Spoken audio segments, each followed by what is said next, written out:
Kiki was one of the sweetest gorillas at the zoo. However, the vet performed an ultrasound and immediately turned pale after seeing the most shocking results of his life. When the veterinarian and Charles finally got into the enclosure with the giant gorilla, the animal barely even paid attention to them. It looked weak and seemed completely unable to move from its spot. Charles swallowed his nerves and started to examine the creature. It quickly became clear to him that the speculations had been right. This was not a normal case of pregnancy. There was something else going on with this animal. He noticed that the animal was getting worse and worse. He had to act right away. He just hoped that he was not too late. But what caused this gorilla to get this big?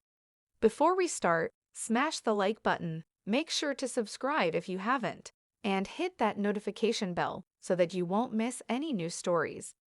Visitors have been speaking up about their concerns for a while now, but it seemed like the employees of the privatized zoo just did not care about their gorilla.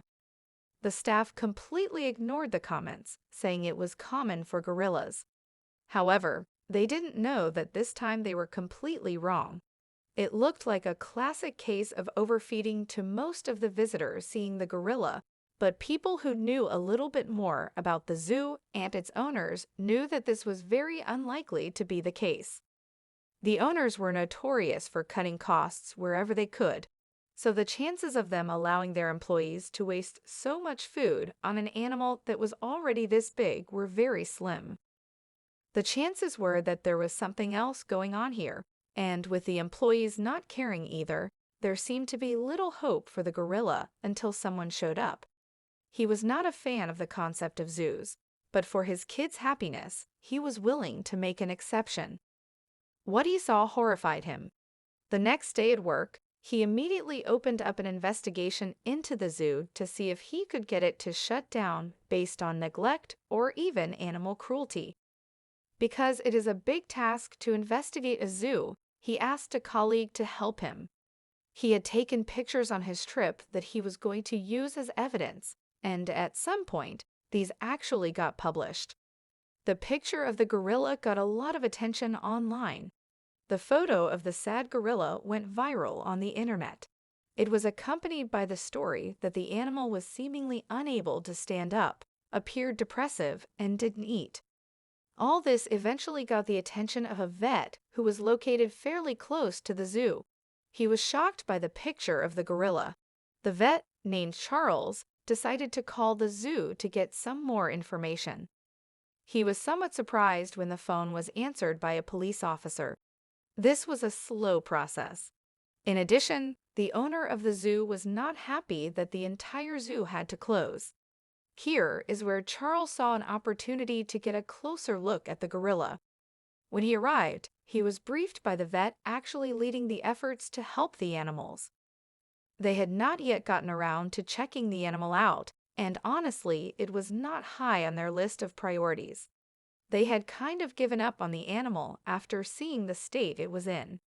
When Charles finally got to examine the gorilla, he figured out that it had swallowed a heap of plastic, which was making it sick and causing it to swell up. As a vet himself, he had an ethical responsibility to all the animals. Charles nodded and turned to assist the main vet in any way that he could. He was assigned to perform health checks on all the animals that needed to be transported out that day. This would end up taking about 2 hours of his time. Finally, the priority animals had been sent out to their new homes, and the remaining animals would be leaving in the following days. Charles was finally free to do what he had set his mind on. Charles was very excited, but he couldn't shake off the growing feeling of fear. Everyone else had resigned themselves to the death of the gorilla. Charles was more than aware that he would indeed be treating the gorilla alone. Charles walked slowly, not wanting to alert the gorilla. However, the gorilla ignored Charles' entire presence in the cage. Charles counted himself lucky. Even then, it was far more excessive than he had ever seen. Whatever was causing the bloating had clearly been piling up for far longer than he had initially suspected. He would need to do some further digging. It didn't take long. While feeling for unusual pressure in the gorilla, Charles quickly noted something that alarmed him slightly.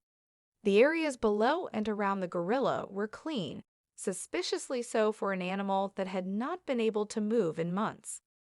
It was now clear to Charles that the problem was a digestive issue, or rather the inability to defecate. Was something blocking the intestine? There was only one way to find out: surgery. Charles knew what he had to do. Wasting no time, he quickly injected the large gorilla with an anesthetic. Once the gorilla's breathing had stabilized, Charles carefully made the first incision. Charles knew exactly what he needed to do to get to the blockage and ease the pain. It didn't take long before he made his way to the base of what was likely causing the problem, the stomach lining that led to the gorilla's bowels. There he found massive swelling. The animal's stomach had stretched and was saturated with unreleased feces. Charles could see that there was something beyond the accumulated waste that was causing the blockage in the first place. Charles was attentive and slow in his movements. He made sure that the entire valve was cleared out before he focused on the object that was creating the block in the gorilla's gut. In fact, he understood how the gorilla would have come to eat the object. It was a ball of plastic trays, the kind of trays that animal food was stored in. It was clear the zoo employees had not done their due diligence when feeding the gorilla and did not remove the transparent lining. Now that he was certain of the cause, Charles did not hesitate any further. He emptied out the plastic, careful not to damage the thin lining. With meticulous speed, he stitched up the gorilla and supplied it with enough liquid to keep it hydrated. Now they would have to hope for a safe recovery. The next day, Charles arrived a little anxious to check on his four-legged patient. He made his way quickly to the gorilla enclave and was shocked to see that the animal was already further along in recovery than he had anticipated. Again, it was a medical miracle. Charles sighed in relief. The primary vet explained that they were all shocked by the animal's recovery and thanked Charles for his help in rescuing the gorilla. Charles smiled broadly. He was glad the gorilla was recovering and decided to personally nurse it while they waited for the eventual transport to the zoo that would be its new home.